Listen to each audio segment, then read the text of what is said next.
I was in China last year, and you go to these manufacturing sites, and there's robots everywhere. There aren't a lot of workers. So the world he's talking about is the world of the past, where it seems like China is jetting into the future.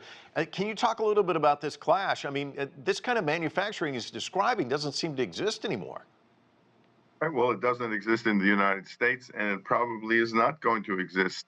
I remember I was a young assistant professor at MIT, and in 1983, manufacturing was a main focal point of many of the MBA students who were attending the school and looking for careers. But 20 years later, manufacturing was no longer even one of the high priority curricular areas. So that means that we haven't been training manufacturing managers for a long, long time in the United States. And it would be very difficult to see if we could even find a talent pool that could operate the kind of factories that you have referred to.